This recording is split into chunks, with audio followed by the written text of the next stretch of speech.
Hola, ¿qué tal amigos? Qué gusto poder saludarlos en este nuevo proyecto de comunicación en la ciudad de Ipiales. Octavo día, siempre hay algo más que contar. Y en este primer programa he querido invitar a uno de los personajes más destacados del periodismo en el municipio de Ipiales, la región, y uno de los más destacados a nivel del departamento de Nariño. Una persona que en su persistencia ha mantenido un noticiero por muchísimos años. De eso hablaremos más adelante, lógicamente. Se trata de Miguel Rojas, con quien vamos a hacer este video podcast para que todos ustedes vayan conociendo las historias, las vidas y cómo han transformado la sociedad, la historia de esta región, de este municipio. Soy Javier Coral. Siempre hay algo más que contar y esto es Octavo Día. Miguelito, qué gusto poder contar con usted en esa jornada. Gracias, Javier. Muy amable a usted. Pues feliz de estar y poder compartir entre compañeros. Qué bueno. Inicialmente, pues uno en el ejercicio de invitar a un personaje de altas calidades como las suyas, Miguel, pues va preguntando cosas. Y dentro de todas esas cosas, ahí poco a poco en el programa le voy a ir contando. Entre ellas que es un buen cocinero, ya me contaron. Y que es un abuelo apapachador, querendón. ¿Cómo nace ese cariño? Y más que cariño, esa pasión por el periodismo aquí en el municipio de Ipiales, en su vida. ¿Cómo nace eso? Yo pienso que todo se dio a raíz de la transmisión en el hogar. Mi papá era un buen lector de periódico, le gustaba El Tiempo, fundamentalmente, y escuchaba Caracol Radio en un transistor blanco, me acuerdo. Y fueron como los dos referentes de ver cómo se acumulaban los periódicos y cómo él leía el periódico con tanta destreza para poder voltear página por página, y yo me quedaba con la separata de los domingos, que era la literaria, la cultural, porque habían algunos dibujos, entonces me gustaba eso. Y Caracol porque se quedó en la cabeza dando vueltas. Pienso que fundamentalmente ese fue uno de los principales medidores, y lo otro que fui muy malo para las matemáticas y el profesor Hugo Villegas Ocampo, nuestro profesor de matemáticas en los últimos años, más bien dijo: hombre, ayúdeme en el teatro, que ahí va a tener mejores posibilidades. Hay una pasión también que muchas veces lo desborda en el noticiero y cuando habla con amigos, etcétera, y es el Colegio Sucre. Cuéntenos qué le hizo, qué le dio el Colegio Sucre para quererlo tanto. Primero pienso que son los retos. Yo entré a estudiar al Sucre y me expulsaron del Sucre porque lograron detectar en ese entonces los profesores que 4 compañeros habíamos estado consumiendo cannabis. Y para esa época y en esas alturas de la vida, pues era un pecado gravísimo. Un pecado mortal. Sí, entonces hubo el decreto respectivo, en la radio se daban a conocer esos resultados. Uno de ellos falleció en la semana anterior, un excelente futbolista, Cochise Arévalo, ¿no? Otro compañero de esas lides, de esas locuras de juventud, el amigo Coral, un mecánico dental, regresó a su ciudad a reabrir su consultorio y estaba limpiando una ventana y cae y después fallece. Y queda a hoy conozco que es un médico muy reconocido de apellido Landines, que fuimos los 4 que sufrimos la expulsión y que posteriormente con el acompañamiento de la mamá, que no deja solo a los hijos cuando están en momentos dramáticos, terminó el año de expulsión. El castigo, pues vaya con el tío que maneja camión y hágale a ayudarlo. Y regresamos, y al nuevo año de matrículas, pues mi mamá dijo: vamos. me llevó de la mano y me enfrentó al rector y a Conchita, la secretaria del Sucre, y se levantó la sanción y volví a estudiar en el Sucre. Después se vieron momentos muy bonitos como estudiante a través de la rebeldía, pero a través del teatro, a través del deporte, y después como periodista me declararon persona no grata, los profesores, los padres de familia. Después fui presidente de la Junta de Padres con compañeros tan destacados como Carlos Oviedo, como el maestro Álvaro Palacios, con muchos, con Mario Obando, entre otros, mucha gente que hicimos también una bonita faena de recuerdo en el Sucre. Y hoy, porque uno no se puede olvidar donde ha cursado sus mejores momentos, que es el colegio, son como los momentos más felices. Cuando se hace esas reminiscencias, cuando se hace esos recuerdos, Miguel, a veces entra la nostalgia de la niñez, de esos momentos agradables, de esos momentos tristes, en fin. ¿En qué barrio usted pasó su niñez? La mayor parte en el sector de una zona que viene desde la 11, que en ese entonces no sé cómo se llamaba, hasta el Benjamín Herrera. Ya. En la Benjamín Herrera vivía la familia Costa, de los tíos míos, y ahí se compartió y ahí se vivió. Y por la 11, 3 cuadras más, también se compartió varios años. Más adelante se vivió en la avenida Las Lajas. Esto es muy cercano a lo que era Pastoral Social. Uh-huh. Y mucho más atrás, en este sector de la Cuarta con Sexta, detrás de lo que hoy se conoce como el Orfanato San José. Gólgota. Ese parte del Gólgota también compartimos. Fueron varios tránsitos, uh-huh. Creo que 4 o 5 hogares donde compartí la infancia. Actualmente ya los muchachos se reúnen para hacer sus juegos en internet y todas las cosas. Pues yo recuerdo cuando jugábamos bolas, jugábamos trompos, volábamos cometas, jugábamos a la llanta. ¿Qué recuerdos tiene de esos juegos? La Plaza Benjamín era el epicentro de la ciudad de Hierro. La Plaza Benjamín llegaba el circo. La Plaza Benjamín se vendían ollas, cobijas, carbón. Y en día de mercado o de feria, llegaba la señora con los grandes sartenes de bronce donde se hacían la papa pequeña y se picaba el bofe, el hígado, y se servían esos suculentos platos. Pero también se jugaba, con la familia Chávez, la familia Costa. También ahí creo que estaba la familia Erazo. Ahí me acuerdo del médico Jaime Erazo. Todos ellos compartían Flores, la familia Flores también. Recuerdo un compañero, el ñato Flores. Y entonces eran las temporadas. Entonces el Valerio. El Valerio se compraba en el Ecuador y venía del Ecuador uno plástico. Entonces se ponían estoperolas que tenían que ser previamente calentadas, no mucho, para adornar el Valerio. Y si era de madera, uno iba al taller de los Acostas, entonces le podían fabricar también los valerios de madera. Y ahí sí entonces uno se daba el gusto de adornarlo con todo tipo de estoperolas. Pero habían que pedir también las tapas de la gaseosa, que venían con un corchito individual, sí. Y de ahí salían los zumbambicos.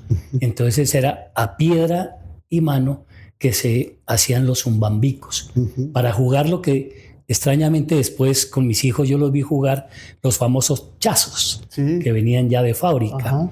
Y el juego de bolas normal, la temporada de los trineos. Los trineos, y entonces tocaba que buscar la vela de cebo para echarle al trineo, para que resbale más. Sí. Todo era unas temporadas. Y los sixes, que tenía que uno ir previamente a coger el tamo y en una pieza poner el tamo. Son etapas que le hacen a uno recordar y soñar de que, hombre, algo se hizo en la juventud, la ida a la piscina del Puente Nuevo, y cuando no se sabía nadar, pues le amarraban un palo de balsa con una guasca, Sí, y ahí se lanzaba y a comer una melcocha.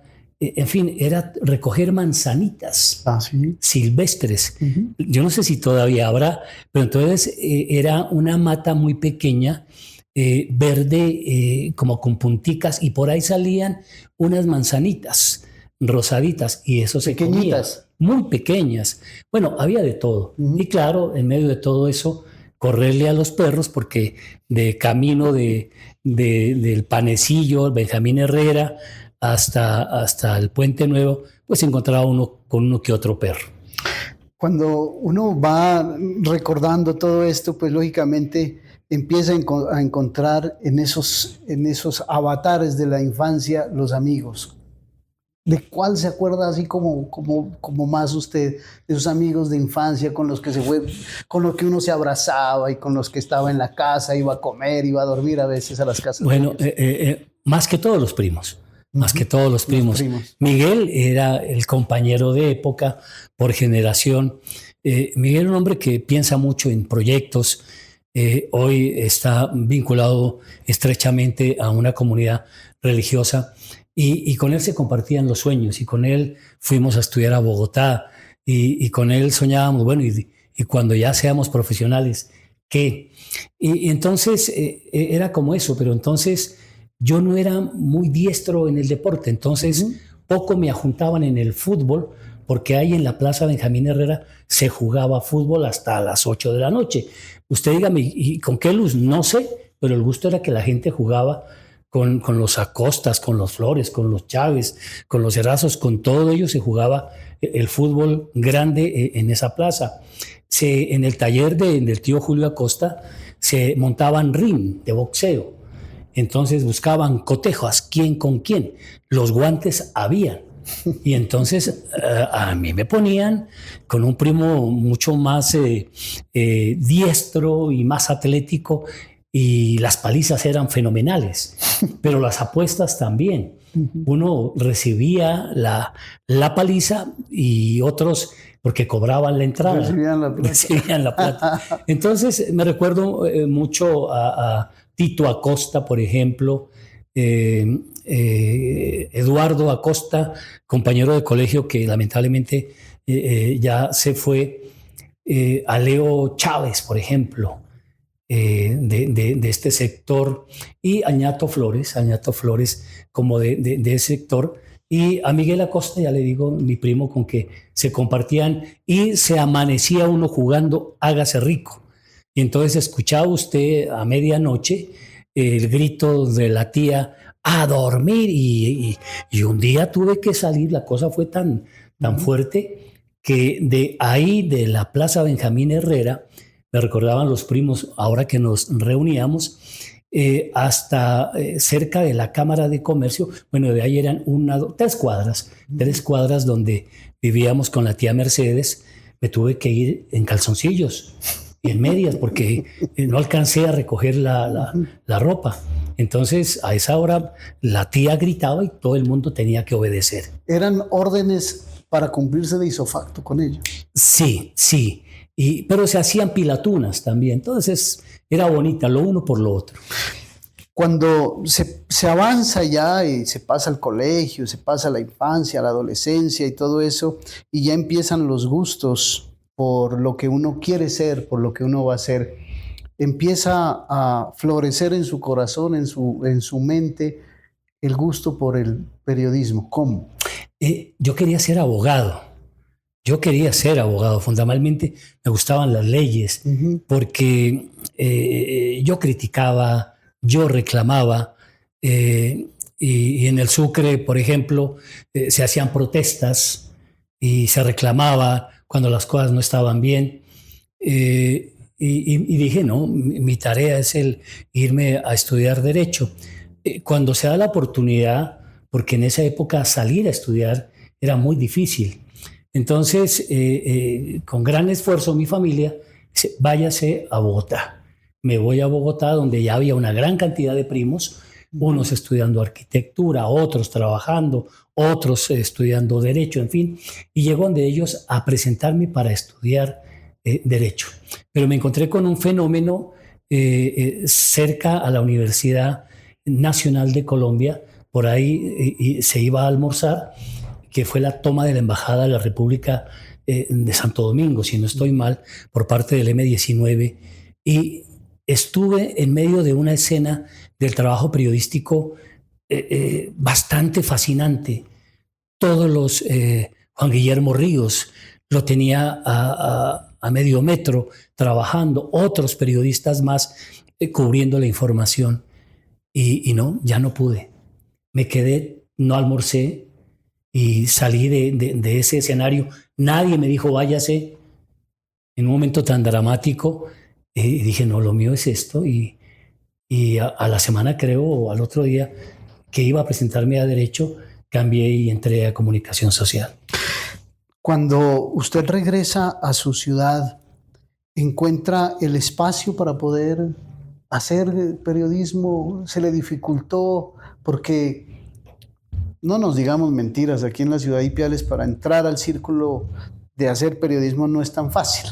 Es un tanto complicado que se lo acepte, en fin, tantas cosas que suceden por el celo de la profesión, diría yo, no sé, pero siempre en el área del periodismo siempre es más difícil que uno nuevo entre, sobre todo en su época. Sí.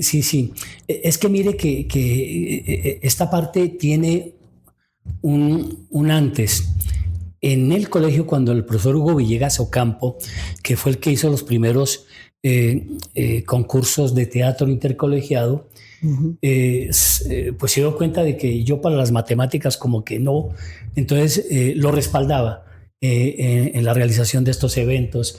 Entonces, que hay que hacer esto, que hay que armar tales escenarios. Entonces, yo lo acompañaba en esas tareas.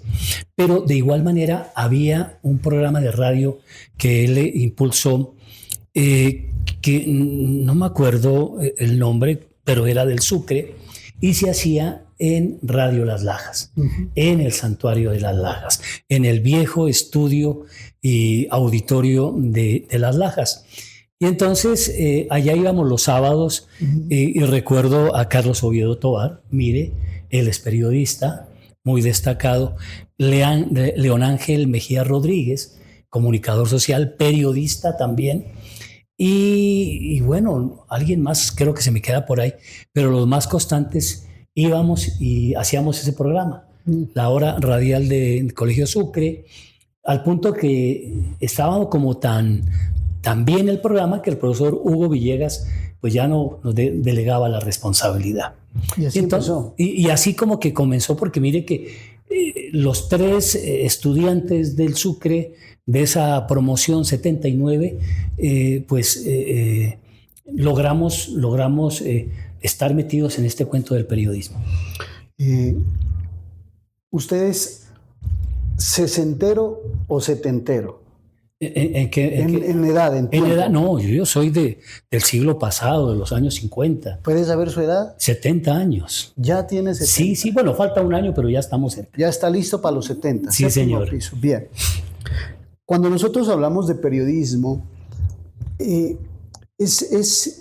con usted hay necesidad de hablar del periodismo pasado y del periodismo presente, porque usted hace parte de esa generación que escribió a máquina, y hoy está escribiendo a WhatsApp y con Facebook y toda la cosa. Haciendo un comparativo del periodismo de antes al periodismo de hoy en esta frontera, ¿cuáles son cuál es su visión, su forma de mirar? ¿Qué ha cambiado? ¿Qué ha pasado durante todo este transcurrir de tiempo? Ipiales, siglo pasado, una ciudad a media luz, porque había poquita luz, y usted escuchaba al sargento Fidencio Adolfo Erazo, o escuchaba al profesor Chacón, Álvaro Chacón, y se quedaba en la noche escuchando la Noche Gaviota en las emisoras del Ecuador, y los escuchaba a ellos promoviendo mucho el tema juvenil, música que hoy dicen ser del despecho, mucha balada, mucho romance, y ellos animando a que los jóvenes seamos parte del desarrollo de la ciudad.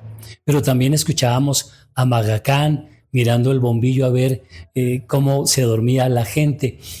Nos criamos escuchando a Edgar Calderón Hernández, a Luis Mejía Burgos, a Claudio Torres en sus noticieros, en sus programas, a Miguel Garzón Arteaga también en esas tareas fundamentales del cubrimiento periodístico. Nos criamos con la fuerza y el interés de uno de los grandes líderes, ¿no? Heraldo Romero Sánchez, claro que sí. Hablando del tema de la cultura, cómo se hacían los eventos para la actividad cultural. Entonces, habían muchos personajes en quien fijarse, en quien mirar, ¿no? La boina del Che estaba de moda y tocaba que ponerle el ticito del Che, en fin.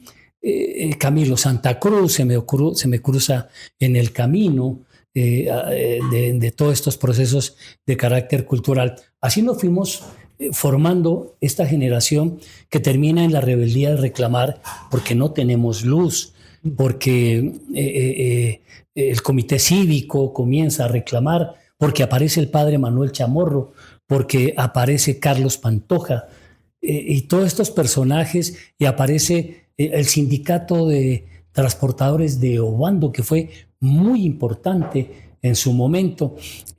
Todo eso que genera el reclamo social de la gente, ver cómo mandaban las delegaciones de policías que eran frenados en los Chilcos por parte de hombres y mujeres, cómo las mujeres sacaban piedra de sus casas y las ponían en el andén para que los jóvenes que protestaban pudieran defenderse. En fin, también la muerte llegó ahí en lo que se conocía en ese entonces como el Teatro del Cid.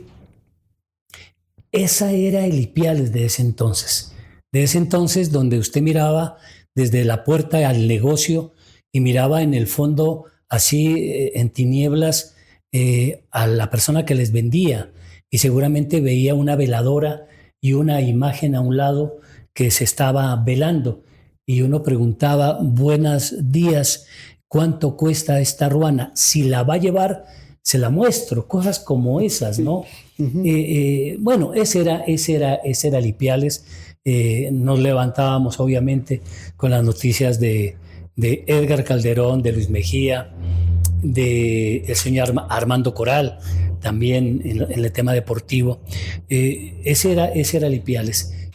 Todo este contexto que usted nos hace de Ipiales, del periodismo, de todas estas cosas que se van surtiendo, lo va usted envolviendo en todo esto, haciendo un comparativo de ayer al comparativo con hoy, hacer un comparativo con hoy. ¿Qué ha cambiado? Aparte, pues lógicamente, del crecimiento normal de la ciudad. Muchas cosas. Mire que yo estoy en Bogotá, estudio en Bogotá, vengo acá sin terminar la carrera y busco un espacio en Cultural Bolívar. Y don Claudio dice: venga. ¿Y qué podía hacer yo en ese entonces? Pues un espacio de música y una música que rompe con todos los esquemas, y se llamaba Rock Studio. Entonces, a las 9 de la noche en Cultural Bolívar, escuchar música de ese tema, pues rompía muchos esquemas. Entonces, se llega ya a incursionar en esos espacios, y era el periodismo de transmisiones con teléfono y con línea. Entonces tocaba conseguir la línea, y de pronto los compañeros de la competencia cortaban la línea.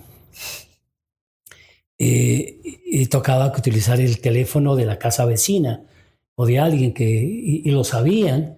No habían, creo que yo, más de 400 teléfonos en Ipiales. Estamos hablando de la vieja planta que arrancó con 200 y eran solidarios. La ciudadanía sabía que uno trabajaba en un medio, présteme el teléfono, y uno llamaba a 2111 para dar la información. O si no, el monedero, ya no hay, entonces era la monedita y marque. Ese era el periodismo, un periodismo que se hacía, como usted dice, con máquina de escribir, con papel amarillo de periódico, porque esa hoja con el movimiento no sonaba mucho, evitaba que se escuche al micrófono. Y eran como parámetros que se tenían que tener dentro de la tarea del periodismo. Y claro, muy romántico, con mucho problema en inicio, porque la prensa en ese entonces tuvo el primer encuentro fuerte con el primer alcalde de elección popular, el abogado Carlos Pantoja Rebelo. Y entonces llega la izquierda al poder, llega una alternativa muy importante y destacada a nivel nacional como la Convergencia Cívica Multipartidista, pero llegó un alcalde que en su afán y su mentalidad quería hacer todo y todo ya. Eso le costó a Ipiales algunas demandas y obviamente cubrir el resultado de esta demanda, entre otras alguien con los constructores Gómez, por ejemplo, pero también chocó con la prensa. Y coincidencialmente los dueños de las emisoras, los trabajadores de los medios en ese entonces, no sé quién, cómo se lideró, pero nos encontramos reunidos para decir basta a ese maltrato verbal del alcalde de ese entonces. ¿Había quien defienda externamente a los periodistas en ese tiempo? No. ¿O esas ya son cosas nuevas? No. Recuerdo Pedro Pedrosa, Uriel René, no sé si ya estaba Juan Delgado Celis en ese entonces, pero fue una cosa que instantáneamente, ante la calificación del periodistas con tarjeta de papel higiénico, pues claro, en ese entonces se necesitaba una tarjeta de periodista para poder laborar.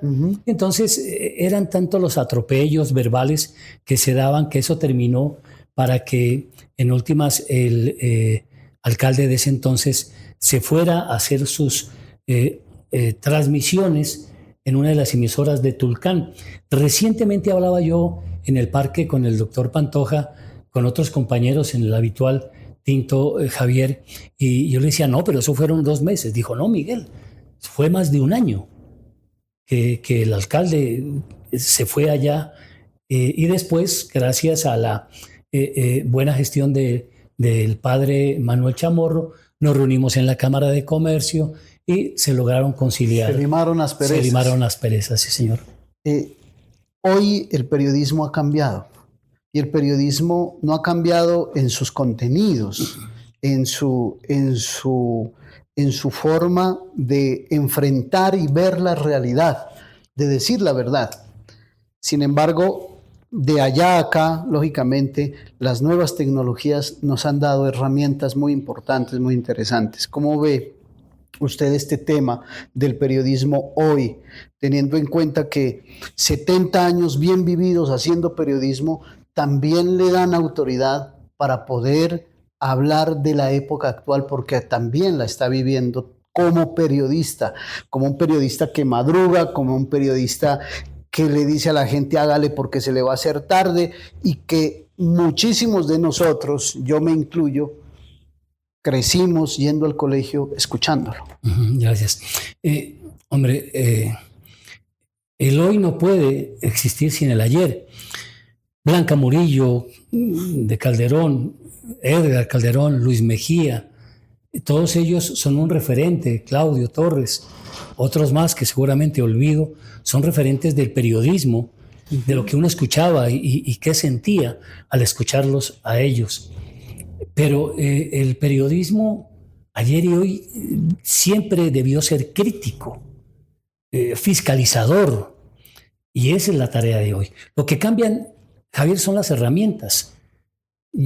Antes usted tenía que grabar en una grabadora de cassette o tenía que grabar en una cinta en el estudio. Hoy usted lo hace en su celular. A mí me costó llegar a utilizar el celular para grabar, pero ya lo hacía Carlos Oviedo, lo hacía usted, lo hacían los demás compañeros, Claudia Esmeralda, utilizaban el celular y a mí se me hacía fascinante cómo ustedes utilizaban el celular para hacer el cubrimiento periodístico.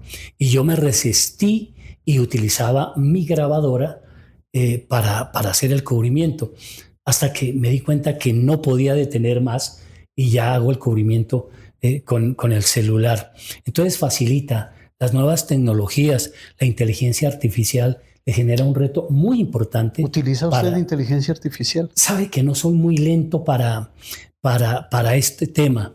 En redes sociales yo lo único que tengo es Face, pero bueno. Pero ahí lo hemos visto en entrevistas en vivo, ¿no? Mis hijos son los que ellos me han habilitado las plataformas y yo las utilizo. Algún día creo que usted alguien me llamó y dijo, mire, borre parte de una entrevista porque yo dije alguna grosería, ¿no? Antes de iniciar. Entonces, demuestra que soy muy, muy lento en eso. No es que me resista, sino que tengo que como que estudiar más este proceso, pero entiendo que es una muy buena herramienta, que no es que se acabe el periodismo, ni la radio, ni la prensa escrita, eso no se va a acabar, porque para llegar a usted, Javier, a una audiencia, tiene que tener sentimientos, y eso la inteligencia artificial seguramente no lo va a lograr. No lo va a lograr. Sí, ¿no? Entonces usted podrá tener una información de los ministerios y apoyarse en ella, le podrá hacer más fácil llamar a la fuente, pero el alma, el espíritu que tiene una noticia difícilmente la va a tener la inteligencia artificial. Usted es de los periodistas que comparten información con los demás, que no le pone problema a la chiva y esas cosas.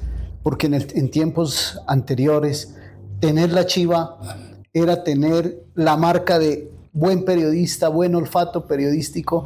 Hoy ya las chivas, pues yo a veces lo escucho, que da buenas chivas, yo lo escucho, créame, todas las mañanas, porque necesito estar enterado de lo que dice no solamente usted, sino de lo que dicen otros compañeros, porque permanentemente uno está revisando redes, pero en radio pues nos quedamos con usted.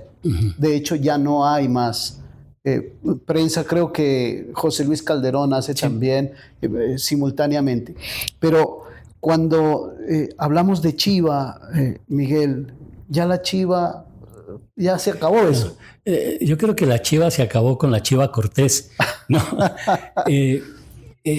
Bueno, esto era correr. Yo pienso que el periodismo corrió tanto detrás de la chiva que se cansó.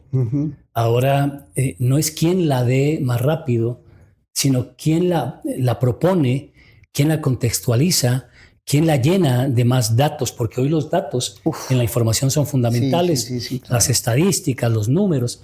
Entonces, puede que el hecho haya ocurrido hace 2 semanas y entonces el ejército ecuatoriano se incautó de un cargamento de drogas, pero esa noticia toma vida después de un mes porque en Colombia se cayó un cargamento de otra tonelada, entonces uno dice, algo está pasando en la frontera. Entonces es cómo la llenamos de más información y de más datos y ya la chiva, más bien hacer un buen trabajo con mayor profundidad, con mayor investigación si se puede, porque bueno, eso sí lo permite ahora las redes sociales, facilita un poco más la tarea de investigación, pero la chiva ya, o sea, si usted oportunamente, la información debe ser oportuna. Claro. Ya, con eso ya tenemos. El famoso en desarrollo.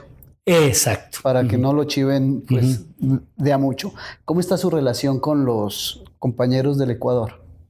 ¿A nivel de prensa o A nivel de prensa. Bien, bien, Jairo, Ricardo, el Pato, que es una familia que es bien interesante porque su padre fue un radiodifusor, dueño de una emisora allá en Tulcán, de las primeras que con Radio Las Lajas y Cultural Bolívar iniciaron allá Ondas Carchenses y Radio Tulcán, y tenían una muy buena hermandad.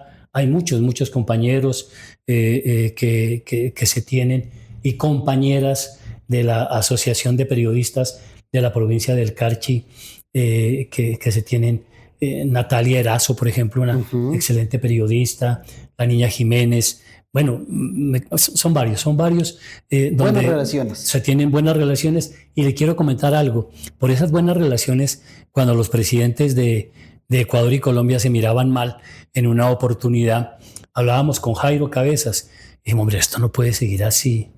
Entonces movimos de allá y movimos de acá y llegamos con grupos culturales al Puente Internacional de Rumichaca, y se hicieron presentaciones y nos reímos y bueno, y compartimos algo más y disfrutamos de una jornada cultural, y esos gestos de alguna manera pueden convencer a los gobiernos para que se atemperen y para que en últimas, como fue, pues dejaron abrir la frontera. En temas ya de periodismo como tal, cuando hay crisis con el periodista específicamente, cuando se ensaña alguien contra un periodista, ¿ha sentido amenazas? ¿Lo han amenazado? ¿Ha sentido miedo de ser periodista alguna vez?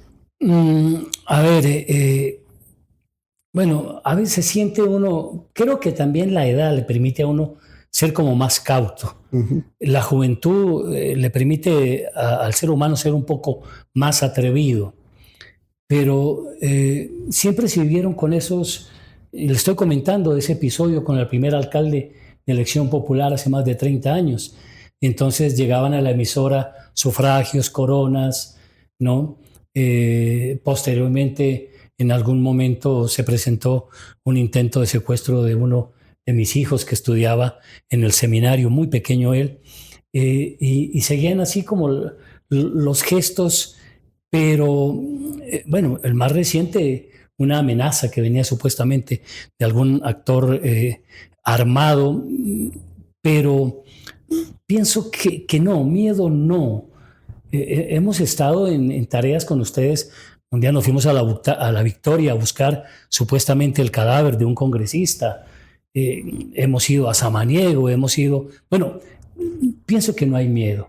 Lo que debe haber es precaución y acogernos a tantas entidades que han llegado acá a territorio, que hay que agradecerle, la CIESPAL, hay que agradecer a la Cruz Roja Internacional, hay que agradecerle a Medios para la Paz, a Reporteros Sin Fronteras, en fin, tanta gente que ha llegado aquí a enseñarnos cómo hacer el cubrimiento. Recuerde usted, los años 80 fueron difíciles, entonces era como esa enseñanza. Si va a salir, salga identificado. Si va a salir, salga en grupo. No se suba a un carro de autoridades, ¿no? O sea, cosas como esas nos han ayudado a cuidarnos, como dice, las espaldas. ¿Ha llorado alguna vez haciendo prensa? Hombre, sí. ¿O en alguna entrevista? Sí. Yo creo una cosa, que los periodistas tenemos mucha sensibilidad. Para ser periodistas hay que ser muy sensible. Entonces se lloran y hay lágrimas de alegría. Usted vea, y esto fue recién, escuché no, ella creo que tiene unos 14, él puede tener unos 15 años, hablando de su noviazgo y de las dificultades, para que los entiendan, en la casa de ella, que no la aceptaban al novio, que hablaban mal de la familia de ese chico. Entonces yo decía, eso enternece, y no hay más lindo que ver unos enamorados mirándose a los ojos cuando están saliendo del colegio. Eso me parece tierno. En la desesperación de la violencia, la tristeza de la gente, porque uno igual cuando oye un episodio fuerte de cubrimiento, parece que lo envuelve la velocidad del momento, las masacres, las tomas guerrilleras, y cuando uno se detiene un segundo y mira la cara de la gente, uno no se puede no puede menos que botar lágrima, ¿no? Son cosas como esas. Tanto en el extremo violento como en el extremo tierno, sí hay como un momento de sentirse vulnerado. Volviendo nuevamente a ese tema de familia, vamos a regresarnos a la familia. Y bueno, en las consultas que uno hace, ¿no? Nos dicen que usted es un abuelo muy amoroso, consejero, impulsa a que los nietos, los hijos cumplan los sueños. ¿Cómo es eso? A ver, tengo 11 nietos y un bisnieto. La forma de expresar el amor, ¿qué es? Reunámonos a tomar chocolate, o hagamos un locro, o preparemos algo. Me dicen que es buen cocinero. Y llega usted. ¿Sabe qué, Javier? Lo que se hace, yo charlaba hoy en estos días con dos de los más destacados cocineros que tiene el departamento de Nariño. Ahí en la Feria del Queso. Y, sí, una cosa, o sea, la cosa más bonita, charlar con dos hombres tan destacados en la cocina del país y del municipio. Y lo que se tiene, mire cómo decía uno, preguntándoles de cómo se hacía arroz. Y entonces el maestro Ruano le decía al maestro Raúl, le decía, hola, es que yo aprendí a hacer arroz hace como 6 años no más, muy divertidos. Entonces yo creo que la esencia de cocinar es el amor. Así uno esté cansado, esté aburridito, llegar a cocinar porque ya vienen, entonces se hace chocolate, café, agua, panela, y se pone queso y pan de todos los colores. Y se reúnen todos los nietos, y se reúnen 22, 24, nueras. Siempre falta alguien, nueras, yernos, todo, pero siempre va a faltar uno. Entonces pienso que ese es el mayor disfrute. En Pilcuán recientemente nos reunimos y se encontraron un tío y un sobrino. Y entonces el tío canta y el sobrino le tiene el micrófono. Y al terminar esa cantada para la familia, los dos se abrazan. Y a mí me parece más tierno porque Gabriel y Juan Pablo, el uno tío, hijo mío, el otro Juan Pablo, hijo de Rubén, nieto mío, crecieron juntos en la casa desde pequeños y entonces se vuelven a encontrar. Juan Pablo regresaba del exterior recientemente y entonces eso a mí me hace muy feliz ver a mi familia cómo supera dificultades y cómo se encuentra en medio de un abrazo. Yo lo escuché a usted en una entrevista con su nieta cuando hubo el problema del apagón en España. Ajá. ¿Qué sintió? No hable como periodista, hable como abuelo. No, o sea, había un problema, porque había una noticia. Lo felicitaban y todas las cosas. Claro, había un problema y mire que hay mucho colombiano en España y la situación era delicada y yo decía, lo escuchaba al papá Rubén hablando con ella, momentos difíciles. Hoy más que nunca está la xenofobia metida en los europeos y hace más delicado que un estudiante latino salga a Europa a estudiar. Y le dije, le dije, Rubén, la estoy llamando a María José y no me contesta. Dijo, es que estás llamando al teléfono de Colombia. Entonces me dio el teléfono que tiene en España y le dije, quiero que me regales una entrevista. Y entonces ella me dice, bueno, abuelito, ¿no? Y bueno, y le pregunté, ella me contestó, me sentí muy bien informado. Como periodista, me sentí muy bien informado, pero me derrumbé, que casi se me van las lágrimas, cuando la despido y me dice, bueno, abuelito.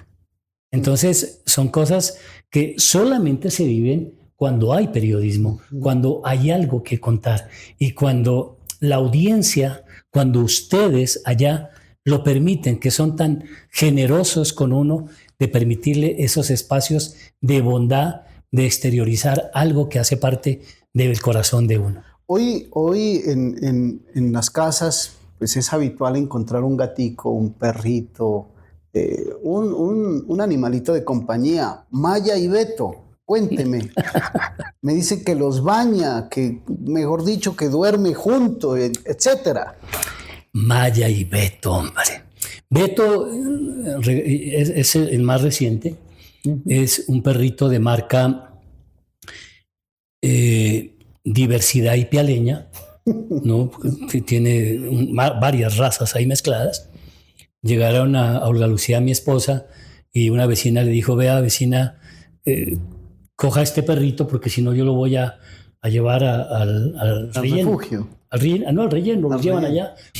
Y bueno, llegó Beto y es la locura en la casa. Él es el que más cuida, el que más ladra, el que más pelea, el que más come.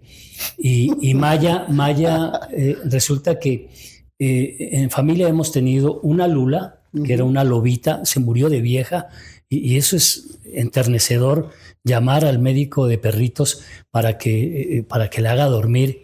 Eso es desesperante, ver a mi familia abrazada al cuerpo de la lula, despidiéndola. Y cómo, bueno, esto ya hace parte, no sé si, pero la perrita se le salían las lágrimas. Ah, sí. Y entonces eso era tierno. Y después una sobrina de Olga Lucía le regaló otra lobita y se llamó Mora. Y Morita estuvo como 6 meses con nosotros hasta que alguien supuestamente lanzó de la calle algún paquete con algo y se envenenó la Mora.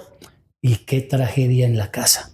Y entonces yo le decía a Liliana, una animalista que hoy es concejal: oiga, yo estoy buscando un perrito o una perrita, en la casa hay duelo. Entonces las recomendaciones decían: deje pase el duelo, que pase el duelo, y ahí usted... Y no se podía aguantar el duelo. Y entonces en esa búsqueda alguien llamó a mi teléfono, dijo: mire, ¿usted está buscando un perrito? Sí, señor. Dijo: venga aquí a un barrio cercano acá, por acá, y tenemos un perrito. Y le entregamos el perrito.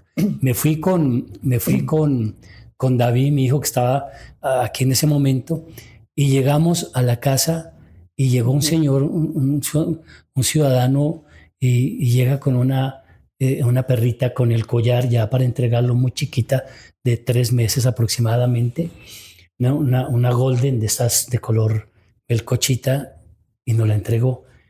¿Y por qué lo da? Dice: porque se lo regalaron a mi hija y mi hija se va a Cali a estudiar. Entonces, ¿quién se quedaba en la casa? Le dije gracias, feliz. Llego a la casa, mi esposa feliz, no se la aguantaba nadie de la felicidad. Y bueno, llegó Maya, así se llamaba, así le pusieron ellos, se llamaba Maya. Y como a las 3 horas que estoy en la casa, recibo una llamada. Dice: señor, ¿usted fue la que le regalaron el perro? Le dije: sí, señor. Devuélvamelo porque hay tristeza. Entonces yo le dije: mire, señora, yo los entiendo.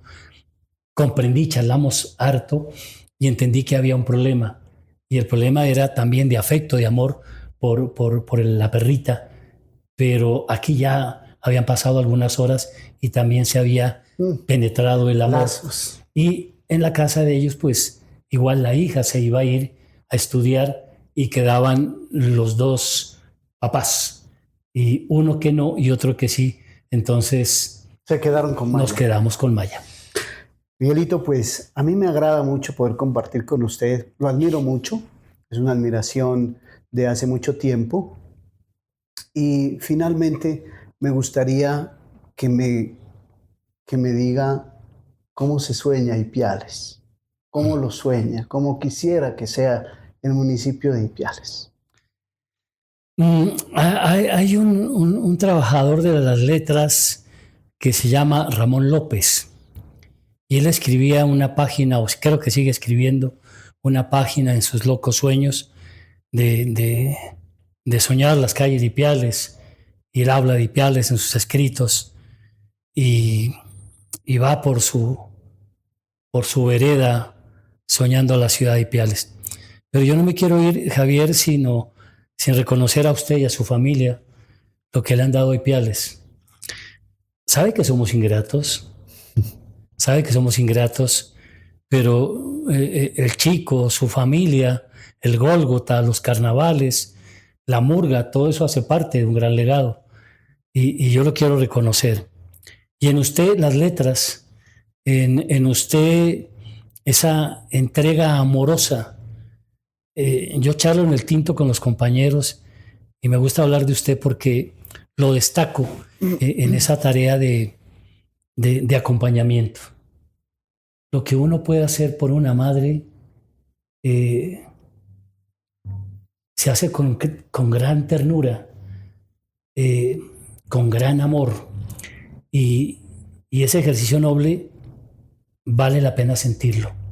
Y eso habla bien de usted. Ipiales, yo lo veo próspero. Yo veo a un Ipiales empujando hacia el desarrollo industrial fuertemente. Con el tiempo, Ipiales va a poder generar tarea de maquilas. Esta zona de frontera va a servir para eso. Viene una sociedad, viene un grupo pujante, y lo digo esto mirando las ferias. Esta última feria que hizo la Cámara de Comercio con la Superintendencia muestra un gran talento de gente joven, profesionales de Ipiales con varios emprendimientos, con emprendimientos loquísimos. Un joven que hace máquinas para hacer arepas, para hacer empanadas, y es un joven que no tiene más de 25 años. Y eso da espacio para creer en los jóvenes, para lo que viene ahora con el Consejo de la Juventud en el mes de octubre, donde hay gente soñadora, gente que quiere cambiar a esta ciudad, pero fundamentalmente que no se dependa de una clase política, que no se dependa solamente de eso, que es vital, sí, pero que no se dependa. Entonces vemos una ciudad en franco progreso, muy integrado a lo internacional, muy cercano entre los municipios vecinos, con gran desarrollo. Ya la papa no va a estar solamente vendida en el bulto, hoy que está barata, sino que ya una industria que le va a permitir crecer en esto. El sector lácteo de igual manera. O sea, va a ser una ciudad que no solamente va a vivir de este comercio que Bela Angulo hablaba de lo cacharreros que somos, porque así somos, vamos y compramos allá, vendemos acá, sino ya más liberado de eso, más internacionales y con más vida propia. Muchísimas gracias, Miguel. Un abrazo a todos ustedes y recuerden que siempre hay algo más que contar. Esto es Octavo Día. Muchas gracias, Miguel. Gracias a ustedes.